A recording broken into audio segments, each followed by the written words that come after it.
YSR Congress party అధ్యక్షులు Shri YS Jaganmohan Reddy గారు విజయవాడలో తాడేపల్లిలో ఒక ప్రెస్ మీట్ ఏర్పాటు చేశారు. ఆ ప్రెస్ మీట్ లో అనేక అంశాలు ఆయన మాట్లాడినారు.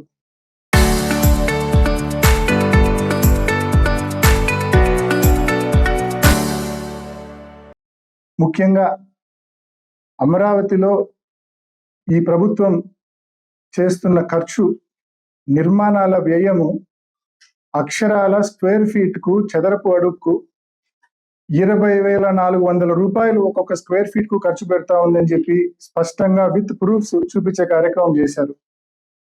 అదేవిధంగా అమరావతిలో ఏదైతే భవనాలకు, అద్దాలకు ఖర్చు అవుతుందో ఆ అద్దాల ఖర్చు మాత్రమే పెడితే చాలు, మెడికల్ కాలేజీల నిర్మాణం పూర్తిగా రాష్ట్ర వ్యాప్తంగా పెండింగ్ లో ఉన్న మెడికల్ కాలేజీల నిర్మాణం పూర్తి చేసి ప్రజలకు అందుబాటులోకి తీసుకొని రావచ్చని కూడా చాలా స్పష్టంగా చెప్పారు. అదేవిధంగా ఇవాళ డీజిల్ పైన, పెట్రోల్ పైన, మనం పట్టుకునే పెట్రోల్ పైన ఆన్ అన్ యావరేజ్ రాష్ట్ర ప్రభుత్వము స్టేట్ ట్యాక్స్, రాష్ట్ర ప్రభుత్వం తీసుకునే పన్ను 33 రూపాయలు ఉంది. ఎన్నికల ముందు అధికారంలోకి వస్తే తప్పకుండా పన్ను తగ్గిస్తాము, ప్రజలకు రిలీఫ్ కల్పిస్తామని చెప్పి ఏదైతే మీరు హామీ ఇచ్చి అధికారంలోకి వచ్చారో, మీరు తప్పకుండా డీజిల్, పెట్రోల్ ధరలు తగ్గించాలా, రాష్ట్ర పన్నుల వాటా శాతం తగ్గించుకుంటే ఆటోమేటిక్ గా ధర తగ్గుతుంది, సో తగ్గించుకోమని చెప్పి అడిగారు. అదేవిధంగా ఆరోగ్యశ్రీ అటకెక్కింది, ఫీజు రీయింబర్స్మెంట్ పూర్తిగా నిర్వీర్యం అయిపోయింది అని చెప్పి జగన్మోహన్ రెడ్డి గారు ప్రభుత్వం దృష్టికి తీసుకొచ్చారు ప్రెస్ మీట్ ద్వారా. మరి అనేక ప్రజలకు సంబంధించిన అంశాలు ఆ రోజు జగన్మోహన్ రెడ్డి గారు స్పష్టంగా మాట్లాడడం జరిగింది, దాదాపు 1.5 hours. చివరిలో ఒక 5 నిమిషాలు మాత్రము, నేను ఏ రోజు క్రిమినల్ పాలిటిక్స్ నేను ఎంకరేజ్ చేయలేదు, నాకు మా నాన్న నేర్పించింది అది కాదు, మా నాన్న నాకు మంచి చేయడం నేర్పించినాడు, ప్రజల గుండెల్లో చిరస్థాయిగా నిలిచిపోవడం నేర్పించినాడు అని చెప్పి జగన్మోహన్ రెడ్డి గారు ఏదైతే మాట్లాడినారో ఒక 2-3 నిమిషాలు లాస్ట్ లో మాట్లాడింటాడు. దాన్ని పట్టుకొని గడిచిన వారం రోజులుగా కంటిన్యూస్ గా రాద్ధాంతం చేస్తూనే ఉన్నారు. ముఖ్యమంత్రి గారితో మొదలుపెట్టి అది కూడా ఎందుకు జగన్మోహన్ రెడ్డి గారు చెప్పారంటే, ఇటీవల కాలంలో గడిచిన కొన్ని వారాలుగా ముఖ్యమంత్రి గారు చీటికి మాటికి ఏ బహిరంగ సభకి వెళ్ళినా కూడా గొడ్డలి పార్టీ అని చెప్పి మా పార్టీని సంబోధిస్తూ వస్తున్నాడు. సో దానికి కౌంటర్ గా జగన్మోహన్ రెడ్డి గారు ఒక 3 నిమిషాలు ఎక్స్ప్లెనేషన్ ఇచ్చినాడు. ఈ వారం రోజులుగా ముఖ్యమంత్రి గారితో మొదలుపెట్టి మంత్రులు, వాళ్ళ ఎంపీలు, ఎమ్మెల్యేలు ప్రతి ఒక్కరు కూడా స్వర్గీయ రాజారెడ్డి గారిని విమర్శిస్తారు, స్వర్గీయ వైఎస్ రాజశేఖర రెడ్డి గారిని విమర్శించడం కూడా ఈ జిల్లాకు సంబంధించిన నాయకులు చేసిన విమర్శలు మనం చూసినాం. నిన్నటి రోజు మరి ఎమ్మెల్సీ రామ్ గోపాల్ రెడ్డి గారు పెట్టిన ప్రెస్ మీట్ మనం చూసినాం.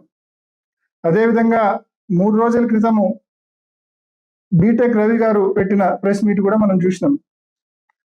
బీటెక్ రవి, రామ్ గోపాల్ కూడా కేవలం జగన్మోహన్ రెడ్డి గారు 1.5 hours పాటు ఎన్నో పబ్లిక్ ఇష్యూస్ గురించి మాట్లాడినాడు. వాటి గురించి ముఖ్యమంత్రి దగ్గర నుంచి ఇక్కడ ఉండే బీటెక్ రవి వరకు ఒక్కడన్నా కనీసం ఆన్సర్ ఇస్తున్నాడా? ఒక్కడు కూడా ఆన్సర్ ఇవ్వడంలా. ప్రజలకు సంబంధించిన అంశాల పైన జగన్మోహన్ రెడ్డి గారు 1.5 hours మాట్లాడితే దాని మీద ముఖ్యమంత్రి దగ్గర నుంచి ఇక్కడ ఉండే రామ్ గోపాల్ రెడ్డి, బీటెక్ రవి వరకు ఒక్కడు కూడా దాని మీద ఆన్సర్ ఇవ్వడు.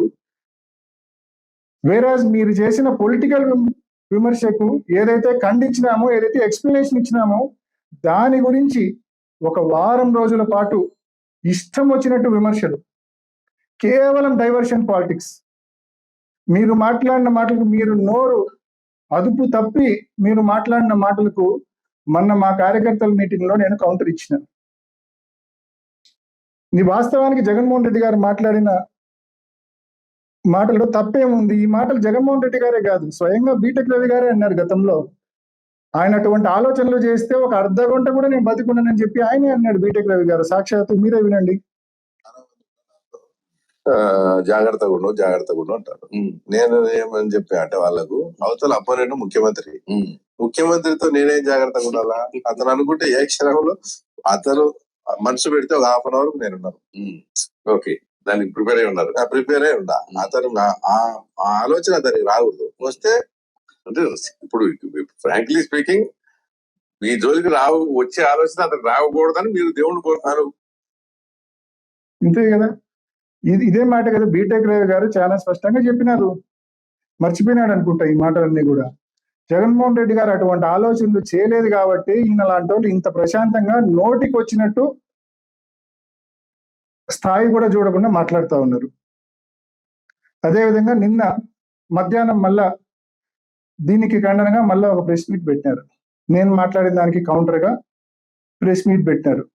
ప్రెస్ మీట్ పెట్టి అనేక విమర్శలు, అనేక క్యారెక్టర్ అసాసినేషన్ తో కూడిన విమర్శలు చేసినారు. One by one. అంటే నేను మాట్లాడిన దాంట్లో ఒకటైతే నాకు సంతోషం వేసింది ఏంటంటే సెల్ఫ్ గోల్ వేసుకున్నాడు.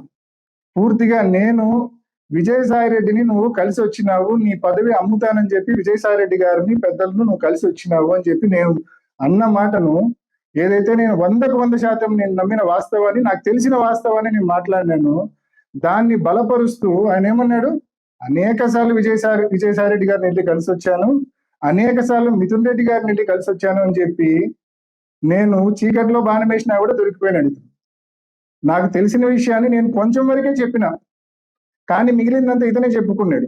అనేక సార్లు మిథున్ రెడ్డి గారిని కలిసిన అంటాడు, అనేక సార్లు బీటెక్ రవి గారిని, అనేక సార్లు విజయసాయి రెడ్డి గారిని కలిసిన అంటాడు.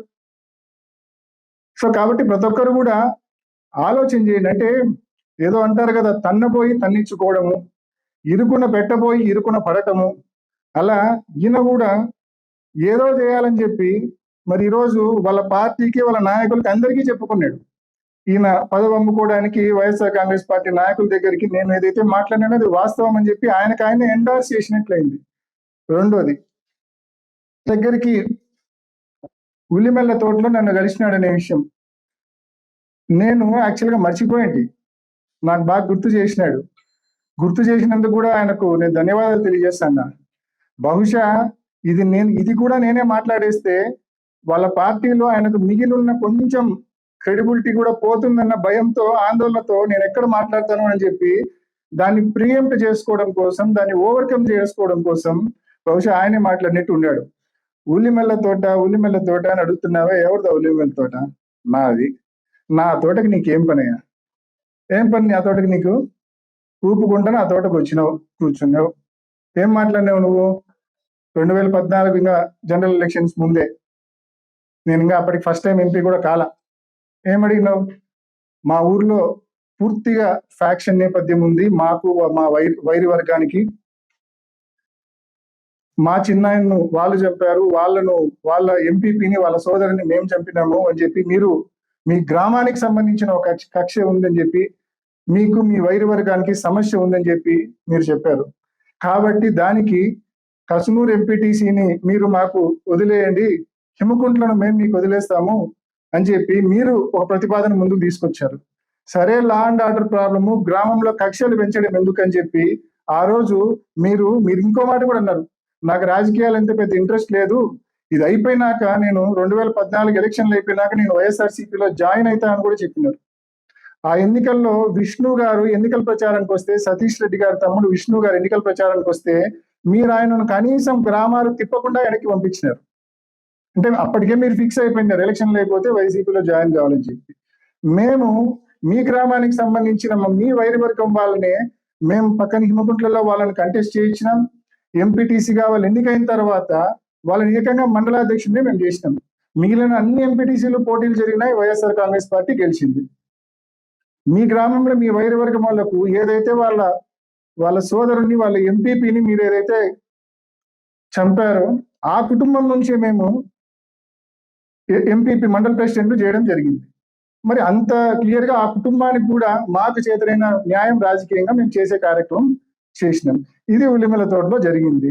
నీకై నువ్వు సెల్ఫ్ గోల్ వేసుకునే కార్యక్రమము చేసినావు. ఉల్లిమెల్ల తోట స్పష్టంగా చెప్పాలయ్యా స్వామి, అది అవినాష్ రెడ్డి తోట, నేను పోయి అవినాష్ రెడ్డిని అడిగినానని స్పష్టంగా అర్థమయ్యేటట్టు చెప్పాలా. ఊరికే నువ్వు అట్లా నీళ్లు నమిలితే నేను ఇట్లా కూర్చొని మళ్ళీ వాస్తవాలు చెప్పాల్సి వస్తుంది. ఇది ఒకటి. మా గ్రాండ్ ఫాదర్ గురించి మాట్లాడాడు. మా తాత, మా అబ్బా, మన సైడ్ తాతను అబ్బా అంటారు కాబట్టి మా అబ్బా వైఎస్ చినకొండారెడ్డి గారి గురించి మాట్లాడారు. కొంచెం మన పైన జనరేషన్, అంటే మన తర్వాత మన పై జనరేషన్ వాళ్ళు ఎవరిని అడిగినా కూడా, పెద్దవాళ్ళని ఎవరిని అడిగినా కూడా మా అబ్బ గురించి ఈ ఊర్లో పూర్తి స్థాయిలో చెప్పేవాళ్ళు చాలా మంది ఇంకా ఉన్నారు, వయసులో భయపడిన వాళ్ళు. మా అబ్బ 1950s నుంచే కూడా ఆయన స్పెషల్ క్లాస్ కాంట్రాక్ట్. 1952లో పాత కదిరి రింగ్ రోడ్, అప్పట్లో గంజి కరువు కాలంలో 1952లో పాత కదిరి రోడ్లో, ఆ కదిరి రోడ్ ఘాట్ సెక్షన్ కూడా మా అబ్బగారే నిర్మించినారు, చిన్నకొండారెడ్డి గారే నిర్మించినారు.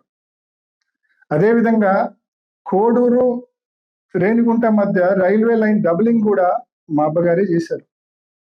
అదేవిధంగా నిజామాబాద్ డిచ్పల్లి రిజర్వాయర్ కూడా మా అబ్బగారే చేశారు. ఎందుకు ఈ మూడే చెప్తున్నా అంటే, ఇరిగేషన్ చేసినారు, రైల్వే వర్క్స్ చేసినారు, రోడ్ వర్క్స్ చేసినారు. He is a special class contractor. అన్ని రకాలైన కాంట్రాక్ట్లు ఆయన చేసేవాడు. అప్పట్లో స్పెషల్ క్లాస్ కాంట్రాక్టర్లు రాష్ట్రం అంతా ఒక 5-10 మంది కూడా ఉండేవాళ్ళు కాదు, అందులో ఆయన ఒకడు. 1960s లోనే ఆయన దగ్గర 4 ఇంపోర్టెడ్ కార్లు ఉండేవి. తర్వాత కాలక్రమేణా ఆయన మళ్ళీ అంబాసిడర్ ఫియట్ కార్లు ఆయన చనిపోయే వరకు కూడా ఉన్నాయి. 30 years దాదాపు అవుతుంటది ఆయన కాలం చెల్లించి చనిపోయి. ఆయన గురించి ఏ రకంగా అంత చులకనగా నువ్వు మాట్లాడగలిగినావో, నిన్ను మనిషిని ఎలా అనాలో నాకైతే అర్థం కాదు. ఎంత చులకనగా ఆయన గురించి. అయినా ఒకవేళ నువ్వు అన్నట్టు పెయింట్ వేయడం తప్పేం కాదే. ఒకవేళ రాళ్లకు పెయింట్లు వేసుకునేవాడని చెప్పి అన్నావు కదా, తప్పేం కాదే. రాళ్లకు పెయింట్లు వేసుకోవడం కూడా కష్టపడి పనిచేసే పని, మంచి పని, తప్పేం దాంట్లో. రాళ్లకు పెయింట్లు వేసుకోవడం తప్పేం కాదు, అసలు తప్పు కాదు. తప్పంటే ఏందో తెలుసా? ప్రజల సొమ్మును, ప్రజల ఆస్తులను నీ మాదిరి దోపిడీ చేయడం తప్పంటారు, దాన్ని తప్పంటారు. నేను మాట్లాడిన ఏ మాటలు కూడా, నేను మొన్న మీటింగ్ లో కొంచెం ఆవేశంగా మాట్లాడిండొచ్చు. ఆయన జగన్మోహన్ రెడ్డి గారి గురించి తప్పుగా మాట్లాడాడు కాబట్టి నేను ఆవేశంగా మాట్లాడినాను. కానీ నేను ఆలోచన లేకుండా అయితే మాట్లాడలేదు. నేను సంపూర్ణమైన ఆలోచనతోనే, వాస్తవాలతోనే మాట్లాడినాను. కాబట్టి ఈరోజు కొన్ని వాస్తవాలు కూడా మీ ముందు తీసుకొచ్చే కార్యక్రమం నేను చేస్తాను. ఉదాహరణకు, నేను ఆ రోజు మాట్లాడింది పులివెందులకు. ఇప్పుడు కదా దొంగలు బ్యాంకులకు కన్నం వేస్తుంటారు. బ్యాంకులకు కన్నం వేసి రాత్రికి రాత్రి కోటీశ్వరుడు అయిపోయినాడని చెప్పి మనం అంటాం. అట్లా కదా ఈయన బ్యాంకుకు కాదు, ఏకంగా పులివెందుల ప్రజలకే కన్నం వేసేసినాడు. నేను అదే మాట ఆ రోజు మీటింగ్ లో అన్నాను. నేను ఊరికి అనలేదే ఆ మాట, నేను వాస్తవంగా విత్ ప్రూఫ్స్ చెప్తా. గురించి మాట్లాడదాం. టిఫిన్స్ వెరైటీస్ లో దాదాపు ఒక 7-8 ఏళ్ల నుంచి వెరైటీస్ డంప్స్, అంటే ఆల్రెడీ ఎక్స్కవేట్ చేసి తీసి పెట్టిన వెరైటీస్ డంప్స్ ఒక 3000 పైచిలుకు టన్నులు సర్ఫేస్ మీద ఉన్నాయి. డంప్స్ అన్ని కూడా, అంటే గుట్టలు ఉన్నాయి. అవి NCLT పరిధిలో ఉన్నాయి. ఒకసారి వాటి ఫొటోస్ మీకు చూపిస్తున్నా. ఇవి ఆ గుట్టలు. ఇది అధికారులు విజిట్ చేసినప్పటి ఫొటోస్. న్యూస్ పేపర్స్ లో కూడా వచ్చినాయి. నవంబర్ 2024లో, ఆగస్ట్ అండ్ నవంబర్ 2024 ఫొటోస్. ఇవన్నీ ఆ గుట్టలే. ఇది పోలీసు వాళ్ళు విజిట్ చేసింది. ఇది ఆ గుట్టలే. ఇట్లా కొన్ని గుట్టలు, డంప్స్ ఆఫ్ వెరైటీస్. ఇవి డిఫెన్స్ వెరైటీస్ వాళ్ళ మైనింగ్ సైట్ లో ఈ డంప్స్ అన్ని కూడా దాదాపు 7-8 ఏళ్ల నుంచి కూడా ఈ డంప్స్ అన్ని కూడా ఉన్నాయి. ఇన్ఫాక్ట్ ఆగస్టులో, నవంబర్లో 2024 సంవత్సరంలో ఈ కొత్త ప్రభుత్వం వచ్చిన తర్వాత డిఫెన్స్ వెరైటీస్ కంపెనీ వాళ్ళు కంప్లైంట్ ఇస్తే, అప్పుడు పోలీసులు, కొంతమంది మైనింగ్ అధికారులు వెళ్ళి, ఇందాక నేను చూపించిన ఫోటోలు ఏవైతే ఉన్నాయో ఆ ఫోటోలన్నీ కూడా ఆ రోజు వాళ్ళ విజిట్ వే. అప్పుడు న్యూస్ పేపర్స్ లో కూడా వచ్చింది, ఇంక్లూడింగ్ ఈనాడు అండ్ జ్యోతి. మరి సడన్ గా ఈ వెరైటీస్, ఇప్పుడు నేను మీకు చూపించిన డంప్స్ అన్ని కూడా, ఇప్పుడు నేను మీకు చూపించిన ఇట్లా ఒక 5-6 కొండలు చూపించిన, మీకు డంప్స్ చూపించిన, సడన్ గా జనవరి 2025 నాడు ఈ డంప్స్ అన్ని కూడా ఒక్క రాత్రిలో 90 ట్రక్కుల్లో ఎలా నువ్వు మాయం చేయగలిగినావు? కంప్లైంట్ ఇస్తే కేసు రిజిస్టర్ చేయరు. సాక్షాత్తు మళ్ళీ హైకోర్టుకు పోయి హైకోర్టు ఆర్డర్ తీసుకొని రావాల్సి వచ్చింది. డిఫెన్స్ వెరైటీస్ వాళ్ళు వేముల PS లో కంప్లైంట్ ఇస్తే, ఇక్కడ పులివెందుల సబ్ డివిజన్ పోలీస్ అధికారి ఒక ఆయన ఉన్నాడు. ఈయన బీటెక్ రవి కాలుతో చెప్తే చేత్తో పనిచేసే రకం, లేకపోతే ఆయన అడుగులకు మడుగులొత్తే రకం. కంప్లైంట్ ఇస్తే కనీసం కంప్లైంట్ తీసుకోలే.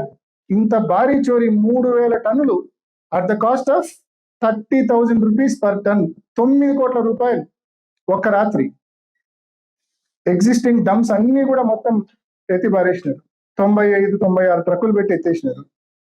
ట్రక్ నెంబర్లు ఉన్నాయి, డ్రైవర్ల నెంబర్లు ఉన్నాయి, మిషన్లు ఉన్నాయి. తప్పకుండా దీన్ని భవిష్యత్తులో ఈ రోజు మీ గవర్నమెంట్ ఉంది, మీరు ఎన్ని నాటకాలైనా ఆడొచ్చు, ఎన్ని కథలైనా చెప్పొచ్చు, తప్పకుండా చట్టం ముందు భవిష్యత్తులో మిమ్మల్ని నిలబెట్టే కార్యక్రమం చేస్తాము. ఎల్లకాలం ఇదే పోలీసులు ఉండరు, ఎల్లకాలం మీ ప్రభుత్వమే అధికారంలో కూడా ఉండదు. కాబట్టి తప్పకుండా దీనికి అకౌంట్ ఫర్ మీరు చేయాల్సి వస్తుంది. ఇది గుర్తు పెట్టుకోమని చెప్పి కోరుతా ఉన్నా. కాబట్టి నేను ఏ విమర్శ కూడా ఊరికే చేయాలి, విత్ కాంక్రీట్ ప్రూఫ్. నవంబర్ 2024లో ఇంత భారీ డంప్స్ టిఫిన్స్ వెరైటీస్ సైట్ లో ఉన్నవి ఆల్ ఆఫ్ ఏ సడన్ జనవరి 2025లో ఎలా మాయమవుతాయి? ఒక్క రాత్రిలో. అండ్ కంపెనీ కంప్లైంట్ ఇస్తే ఎఫ్ఐఆర్ రిజిస్టర్ చేయరు. సో కాబట్టి ఇది ప్రజలందరినీ కూడా గమనించమని కోరుతా ఉన్నా. నేను ఏది ఊరికే మాట్లాడడం నా. సెకండ్, ఇసుక గురించి మాట్లాడినా, శాండ్ గురించి. శాండ్ కుమార కాలువ రీచ్ కి సంబంధించి మనము కంప్లైంట్ ఇచ్చినాం. కుమార కాలువ రీచ్ కి సంబంధించి ఆ గ్రామ సర్పంచ్ గా పనిచేసిన శ్రీధర్ రెడ్డి గారు వెళ్ళి మైనింగ్ అధికారులకు కంప్లైంట్ ఇచ్చినాడు, కలెక్టర్ గారికి కంప్లైంట్ ఇచ్చినాడు. At the same time RTI కింద సమాచార హక్కు కింద ఒక పిటిషన్ కూడా ఫైల్ చేసినాడు. స్పష్టంగా లాటిట్యూడ్ కోఆర్డినేట్స్ ఇచ్చాం. అసలు ఆ ప్రాంతంలో as per the verification of this office records there is no sand reach in respect of the Kumara Kalva in the said area అని ఆర్టీఐకి మాకు మన సమాచార హక్కు కింద మనం పెడితే మనకు వచ్చింది. మరి అక్కడ శాండ్ రీచే లేదన్నప్పుడు ఈ ఫోటోలు ఆడి విత్ లాటిట్యూడ్ అండ్ లాంగిట్యూడ్ ఈ ఫోటోలు ఆడి ట్రక్కులు విత్ లాటిట్యూడ్ అండ్ లాంగిట్యూడ్ ట్రక్కుల్లో మిషన్ తో ట్రక్కుల్లోకి లోడ్. ఈ శాండ్ కూడా ఈ ట్రక్కుల్లో ఎక్కడికి పోతుందో కూడా నా దగ్గర ఆధారాలు ఉన్నాయి. కాబట్టి ఖచ్చితంగా చట్టం ముందు నిలబెట్టే కార్యక్రమం చేస్తాము. దీనికంతా అకౌంట్ ఫర్ చేయాలి.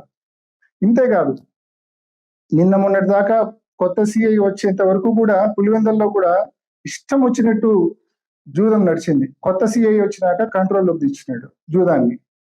అదేవిధంగా టౌన్ లో కంట్రోల్ అయింది, కానీ టౌన్ బయట రూరల్ పులివెందులలో విచ్చలవిడిగా జూదం నడుస్తుంది. సింహాద్రిపురంలో, కసునూరులో, రూరల్లో ఉండే పల్లెలు విపరీతంగా జూదం నడుస్తుంది.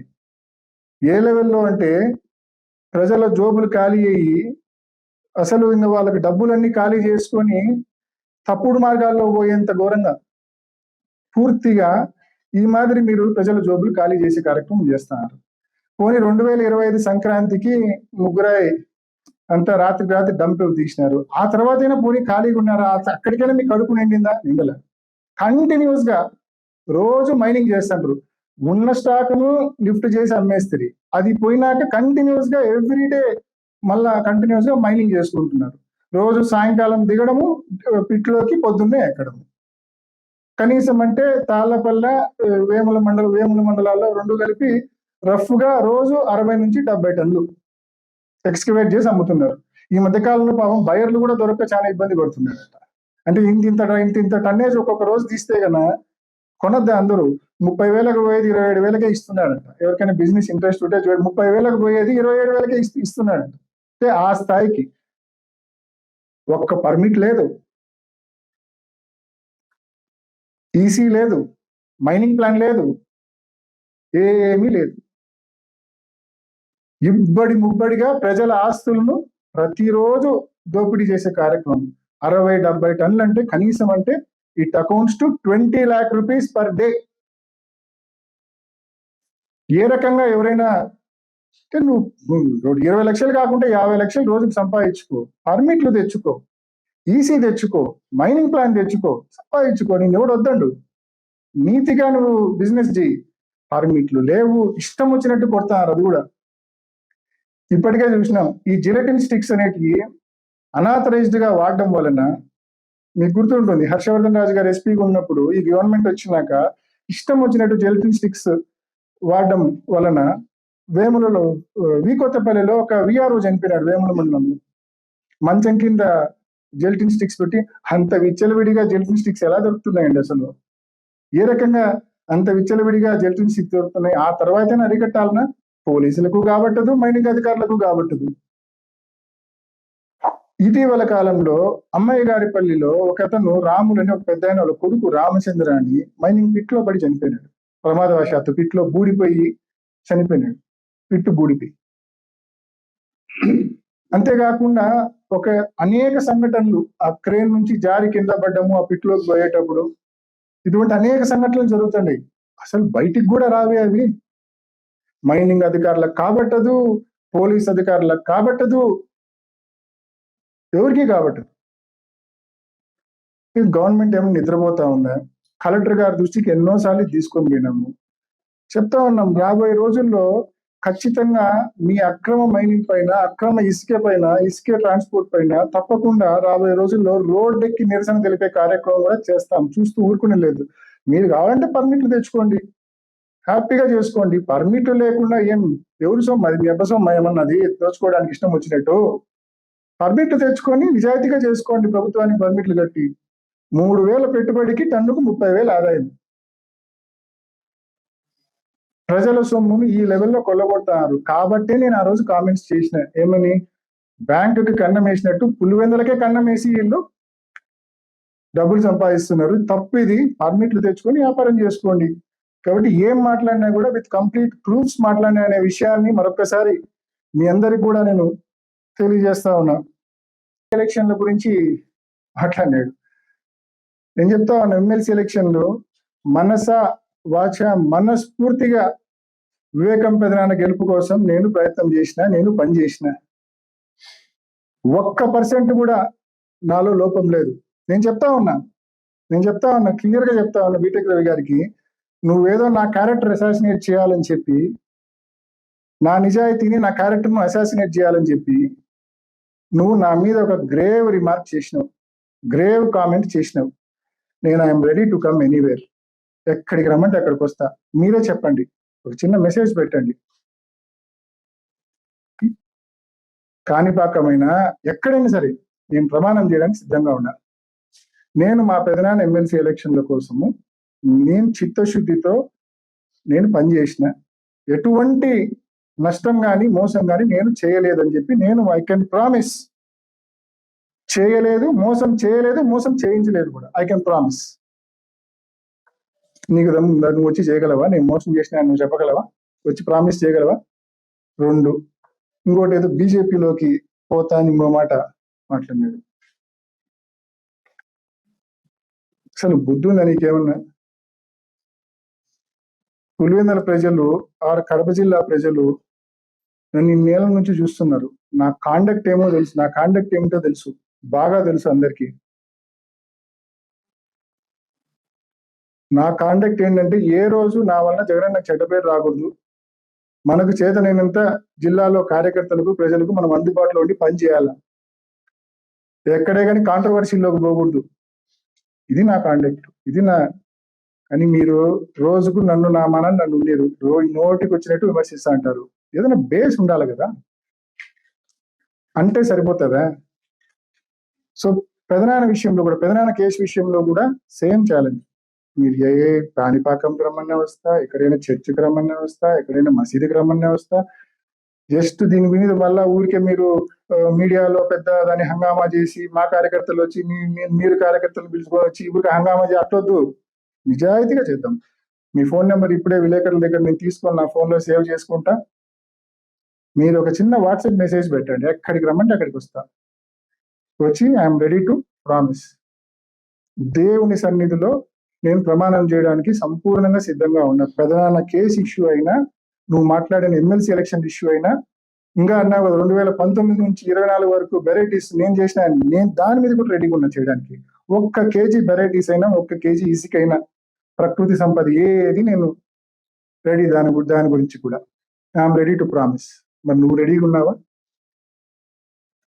సంక్రాంతి 2025 దోపిడీ నీకు సంబంధం లేదు అని చెప్పి దేవుని సన్నిధిలో చెప్పగలవా? సో నేను మిమ్మల్ని ప్రశ్నిస్తా ఉన్నా, మీకు సలహా ఇస్తా ఉన్నా. మీరే, ఎందుకంటే రోజు ఇవన్నీ కూడా క్యారెక్టర్ అసాసినేషన్ తో కూడిన మాటలు అయితే నువ్వు మాట్లాడుతున్నావో ఎవరికి ఉపయోగపడేటివి కూడా కాదు. ఊరికే నా మీద బురద వేసి నువ్వు అంత రాక్షసానందం పొందడానికి నీకు ఉపయోగపడతాయి అంతే. నీకెందుకు, నీకు క్లారిటీ కావాలి, నిజంగా నీకు క్లారిటీ కావాలంటే ఓ చిన్న మెసేజ్ పెట్టు, నీకు 2 రోజులు 3 రోజులు 4 రోజులు టైం తీసుకో, ఎక్కడికి కావాలంటే అక్కడికి అన్ని ఇష్యూస్ మీద నీకు కావాల్సినట్టు నేను దేవుని సన్నిధిలో దేవుని పైన ప్రమాణం చేసి నేను చెప్తాను. రైట్? అంతేకాకుండా గురించి ఏం చేస్తాం స్వామి, భగవంతుని మొహం ఇచ్చినాడు, నేనేం చేయాలి చెప్పు దానికి? దేవుడు ఇచ్చిన మొహము నీకు నచ్చినా నచ్చకపోయినా నా మొహం ఇదే, నేనేం చేయాలి దానికి? నేనేం చేయలేను దానికి. కొంచెం అడ్జస్ట్గా, లేకుంటే చూడనన్నా చూడాలి నా మొహాన్ని. నేను యాడిపోయినా నన్ను ఎందుకు ఫాలో అవుతాడు? పోనీ ఫోన్ ఎక్కువ చూస్తానట్టు ఉండవు ఈ మధ్య, మొన్నట నేను వచ్చినట్టుంది, అందుకే నీకు అట్లా మాట్లాడినావు నా మొహం గురించి. దయచేసి చూడడానికి తగ్గినాను. అండ్ రెండోది ఇంకోటి ఏదో బాత్రూమ్ బాయ్స్ నేను మాట్లాడా, బాత్రూమ్ బాయ్స్ అని ఏదో కామెంట్ చేసినాడు, వ్యంగ్యంగా వెటకారంగా కామెంట్ చేసినాడు. ఏదో బీటెక్ వెంట ఆయన ఇంట్లో బాత్రూమ్లు చాలా పదిలంగా పటిష్టంగా బలంగా కట్టించుకున్నాయని చెప్పినాడు. ఏంటికి చెప్తాను స్వామి ఎన్ని ప్రజలకు ఏం ఉపయోగము, ఏం అవసరమైంది? పోనీ నాకైనా ఏం ఉపయోగం, ఏం అవసరమైంది? నేను ఎవరికైనా రెఫర్ చేయాలన్నా, ఎవరన్నా బాగా బలంగా పదిలంగా బాత్రూమ్లు పకడ్బందీగా కట్టించుకోవాలంటే బీటెక్ రవి గారిని సంప్రదించండి నేను ఏమైనా రికమెండ్ చేయాలన్నా నీకు? నాకు కూడా నిన్న నీ ప్రెస్ మీట్ చూసేంత వరకు బీటెక్ రవి అంటే ఇంజనీర్ అనుకోండి, నిన్న తెలిసింది బీటెక్ రవి అంటే బాత్రూమ్ టెక్నీషియన్ రవి అని నిన్నటితో నాకు అర్థమైంది. పకడ్బందీగా బాత్రూమ్లు కట్టాలంటే వెంటనే సంప్రదించండి అని చెప్పి నిన్న నీ ప్రెస్ మీట్ చూసినాక అర్థమైంది. కాబట్టి చెప్తున్నాను, వ్యంగ్యం వెటకారం నీకు రూపాయి ఉంటే మాకు 5 రూపాయలు ఉంటుంది, ఎవడైనా మాట్లాడగలడు మాటలు. అండ్ ఇంకోటి ఏమన్నాడు లాస్ట్లో, ఆయనను కాదు ఆయన సమాధానం చెప్పాలి, వాళ్ళ చెంచాలతో చెప్పియద్దు అని చెప్పి. బుద్ధుండేవాడు ఎవడన్నా అట్లా మాట్లాడతాడా? నువ్వు ఎన్నికల్లో కంటెస్ట్ చేసినావు 2-3 సార్లు. నీకోసం పనిచేసింది ఎవరు? నీ పక్కనున్న నీ కార్యకర్తలు, నీ పార్టీకి సంబంధించిన నాయకులు, నీ పక్కనున్న నీ కార్యకర్తలు. ఏ పార్టీ అయినా కావచ్చు. నువ్వు అటువంటి వాళ్ళని పట్టుకొని చెంచాలంటావా? నీ విజ్ఞతకే వదిలేస్తాను. అంటే ఒక పార్టీలో ఒక నాయకుడి దగ్గర పనిచేసే వాళ్ళను చెంచాలుగా నువ్వు అభివర్ణిస్తాడు. I leave it to your wisdom. నీ విజ్ఞతకే నేను వదిలేస్తాను దాన్ని. అండ్ మళ్ళీ చెప్తున్నా, అక్రమ మైనింగు, అక్రమ ఇసుక ట్రాన్స్పోర్టు దయచేసి ఆపండి. ఇప్పటికే మీ అక్రమ మైనింగ్ గురించి గలమెత్తినాడని చెప్పి ఆగస్టు 2025లో వేల్పుల రాము పైన ఏ మాదిరి దాడి చేసినారో మీరు చూసినారు. సాక్షాత్తు మీ తమ్ముడు భరత్ రెడ్డి పాల్గొని మరీ ఆ దాడి చేయించినాడు. దీని మీద కూడా ప్రమాణం చేయడానికి నేను సిద్ధంగా ఉన్నా. మీ తమ్ముడు భరత్ దగ్గరుండి రాము పైన దాడి చేయించినాడనే విషయంపై నేను ప్రమాణం చేయడానికి సిద్ధంగా ఉన్నా. Are you ready? మీ తమ్ముడు అక్కడ సీన్ ఆఫ్ క్రైమ్లో లేడని చెప్పేదానికి నువ్వు రెడీగా ఉన్నావా? సో ఇవన్నీ కూడా దగ్గరుండి రాము మాట్లాడుతున్నాడని చెప్పి ఆయన నోరు మూయిస్తే నువ్వు మాట్లాడేవారు ఉండరని చెప్పి నువ్వు రాముని టార్గెట్ చేసినావు. అదేవిధంగా ఈరోజు ఇసుకే గురించి, శాండ్ ట్రాన్స్పోర్ట్ గురించి, ఇల్లీగల్ శాండ్ ట్రాన్స్పోర్ట్ గురించి కుమార కాల్వ సర్పంచ్ శ్రీధర్ రెడ్డి అనే వ్యక్తి ఆల్రెడీ కలెక్టర్తో, మైనింగ్ అధికారులతో సంప్రదించి విసిగి వేసారిపోయి ఇంకా ఎటువంటి హోప్ లేక ఎన్జిటి చెన్నైలో పిటిషన్ ఇచ్చినాడు. ఎన్జిటి చెన్నై చాలా స్పష్టమైన ఆదేశాలు, నోటీసెస్ ఇష్యూ చేసింది జిల్లా కలెక్టర్కు. పొల్యూషన్ కంట్రోల్ బోర్డ్ మెంబర్ సెక్రటరీని, జిల్లా కలెక్టర్ను ఫిజికల్గా శాండ్ రీచ్ల వద్దకు వెళ్ళి చక్రాయపేట మండలంలో రిపోర్టును 4 వారాల్లో సబ్మిట్ చేయమని చెప్పి ఎన్జిటి నేషనల్ గ్రీన్ ట్రిబ్యునల్ చాలా స్పష్టంగా నోటీసెస్ ఇష్యూ చేసే కార్యక్రమం చేసింది. ఇది కూడా జరిగింది, బహుశా వారం క్రితం జరిగింది ఈ నోటీసులు ఇష్యూ చేసే కార్యక్రమం. సో ఈ మాదిరి అండ్ శ్రీధర్ను కూడా, కుమార కాలువ సర్పంచ్ శ్రీధర్ రెడ్డిని కూడా ఇప్పటికే బెదిరింపులకు గురి చేస్తున్నారంట. అంటే నువ్వు ఇసుకే గురించి, మా శాండ్ ట్రాన్స్పోర్ట్ గురించి నువ్వు అడ్డుకుంటావా? మా ఇల్లీగల్ శాండ్ ట్రాన్స్పోర్ట్ నువ్వు అడ్డుకోవడానికి నువ్వెవడు? మా ప్రభుత్వము, మా ఇసుక, మా పాపాకి నది, మేము ఎట్ట కావాలంటే అట్ట అమ్ముకుంటాము. బెంగళూరుకైనా అమ్ముకుంటాము, యాడికైనా అమ్ముకుంటాము. మీ దగ్గర ఆధారాలు ఉంటే ఏం చేసుకుంటారో చేసుకోకుండా ఆధారాలను అని చెప్పి మా సర్పంచ్ను కూడా బెదిరింపులకు గురి చేస్తానంట. నీ ఎంతో చూస్తామని చెప్పి రాముని ఏ రకంగా అయితే చేసినారో కుమారకాల్వ శ్రీధర్ను కూడా అదే రకంగా ఇల్లీగల్ శాండ్ ట్రాన్స్పోర్ట్ను అడ్డుకోవడానికి ఆయన ఫైట్ చేస్తున్నారు కాబట్టి ఆయనను కూడా టార్గెట్ చేసే కార్యక్రమం చేస్తూ ఉన్నారు, బెదిరించే కార్యక్రమం చేస్తూ ఉన్నారు. ఎంతమందిని బెదిరిస్తారు, ఎంతమంది మీద దాడులు చేస్తారు? తప్పకుండా మళ్ళీ చెప్తున్నా, ఈగన illegal mining and illegal transport, sand transport మీరు కనుక కంట్రోల్లోకి తేకపోతే తప్పకుండా రోడ్ ఎక్కి పార్టీ తరపున నిరసనలు తెలిపే కార్యక్రమం తప్పకుండా చేస్తామని చెప్పి కూడా మీరు ఆపే వరకు కూడా వైఎస్ఆర్ కాంగ్రెస్ పార్టీ మేమందరం కూడా ముందుండి పోరాడతాం. మీరు ఎన్ని దాడులు చేసినా కూడా, ఏం చేసినా కూడా, ఎన్ని తప్పుడు కేసులు పెట్టినా కూడా, రాము మీద, వేల్పులరావు మీద అంత దాడి చేసిన తర్వాత మళ్ళీ రాము మీద రివర్స్ కౌంటర్ కేసు పెట్టి, ఫాల్స్ కేసు పెట్టి ఆయననే మళ్ళీ వేధించే కార్యక్రమం చేసినారు. ఒరిజినల్ కేసును పూర్తిగా ఫాల్స్ చేసే కార్యక్రమం కూడా మీ అద్భుతమైన మీ సబ్ డివిజన్ పోలీస్ ఆఫీసర్ను ఒకరిని పెట్టుకున్నారు, సబ్ డివిజనల్ పోలీస్ ఆఫీసర్ అధికారిని ఆయన పెట్టుకొని మీరు అట్లాంటి ఒక ఘోరాతి ఘోరమైన కేసును కూడా మీరు ఫాల్స్ చేసే కార్యక్రమం చేస్తుంటారు. సో ఇక్కడ పోలీసింగు, రెవెన్యూ, మైనింగ్ మొత్తం మీ చెప్పు చేతుల్లో పెట్టుకొని ఈ ఊరిని, ఈ ఊరు ప్రజలను లూటీ చేసే కార్యక్రమాన్ని వెంటనే ఆపమని చెప్పి హితవు పలుకుతూ, నేను చెప్పినట్టుగా మీరు ఏదైతే నన్ను విమర్శించినారో ఎమ్మెల్సీ ఎలక్షన్స్ కావచ్చు, ఇంకా అనేక అంశాలు, ఏదో బీజేపీ అన్నారు, ఏదైనా సరే, ఇంకా ఇల్లీగల్ 19 to 24 ఏదో ఇల్లీగల్ మైనింగ్ అన్నా, నేను అన్నింటి మీద ఐఎమ్ ప్రిపేర్డ్. మీరు 24 to 26 మీ కాండక్ట్ మీద కూడా నేను అడుగుతున్నా, మీరు ప్రిపేర్డ్ అయితే కన్నా ఊరికే సవాళ్ళు, ప్రతి సవాళ్ళు, ఊరికే మీడియాకు అందరికీ హంగామేం అవసరం లేదు. మీ నెంబర్ ఇప్పుడే తీసుకుంటా, మీకు 2 నెంబర్లు ఉన్నాయని తెలిసింది, తీసుకుంటా ఇప్పుడే. ఒక చిన్న వాట్సాప్ మెసేజ్ పెట్టండి, ఎక్కడికి రమ్మంటే అక్కడికి వస్తాను. ఇందాకనే చెప్పిన కాణిపాకమైనా, లేకపోతే ఎక్కడైనా చర్చికి రమ్మనే వస్తా, మసీదుకి రమ్మనే వస్తా. మీ డ్రైవర్తోనో, మీ గన్మెన్తోనో వీడియో తీపించండి, తర్వాత మీడియా వాళ్ళకు, మీ కార్యకర్తలకు మీరే షేర్ చేసుకోండి. అది క్లియర్ అవుతుంది కదా ప్రజలకు, కానీ అందరికీ అది క్లియర్ అవుతుంది కదా. ఊరికే లేకుంటే ఎవరికి ఉపయోగపడని ఈ అంశాలు రోజు నువ్వు బ్లేమ్ చేయడము, రోజు మేము పడ్డం మాకు అవసరమా?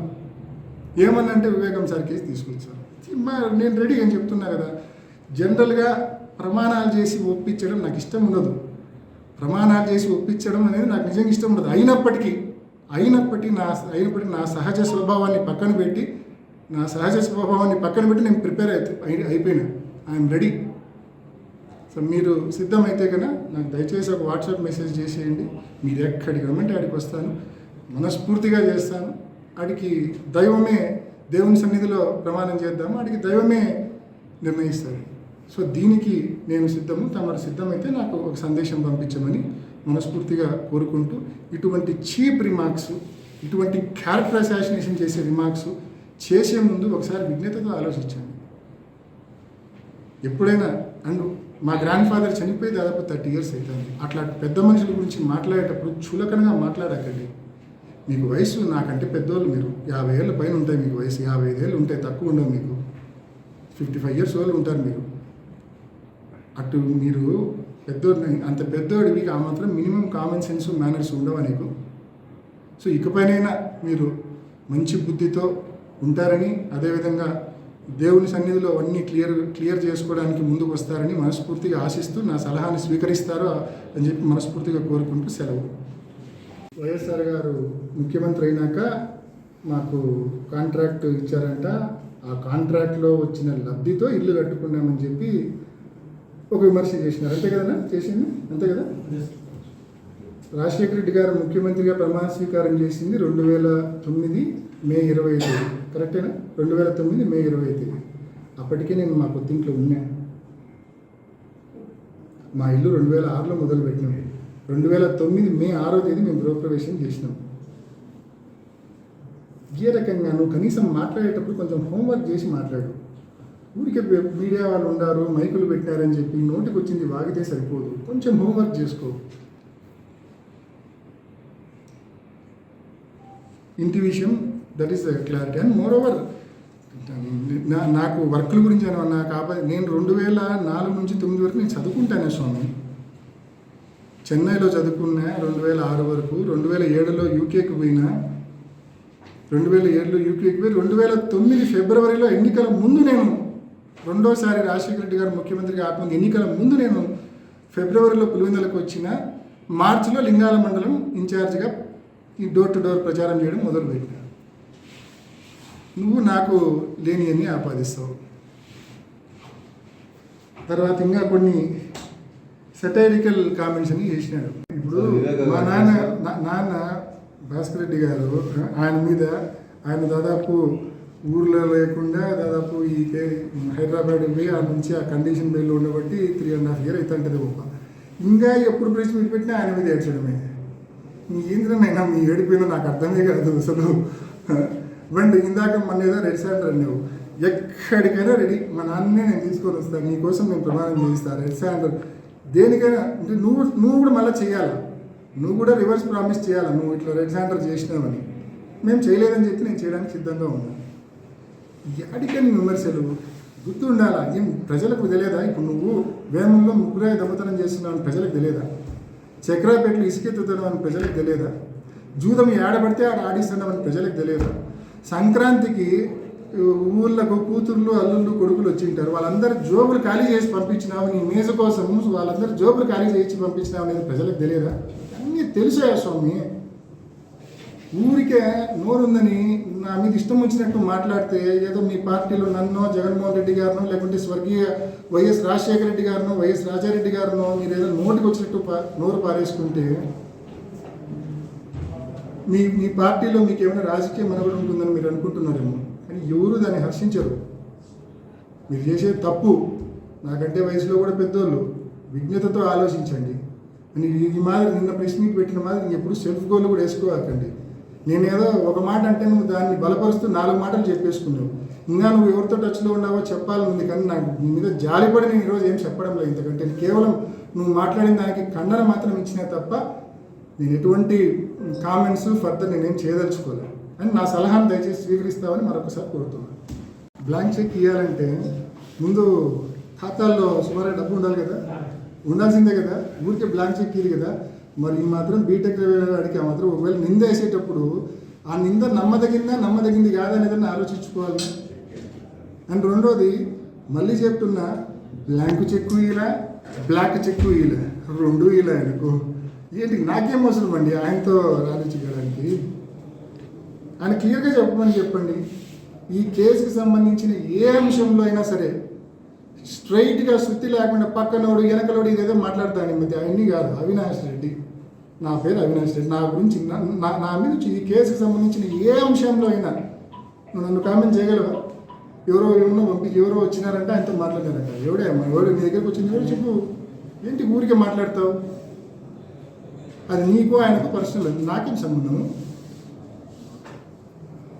పిచ్చి పిచ్చి కామెంట్స్, నా క్యారెక్టర్ను చులకన చేసే కామెంట్స్ దయచేసి మానుకోమని చెప్పి ఆయనకి హితవు పలుకుతూ ఈ అంశం పైన కూడా ఐఎమ్ రెడీ టు ప్రామిస్.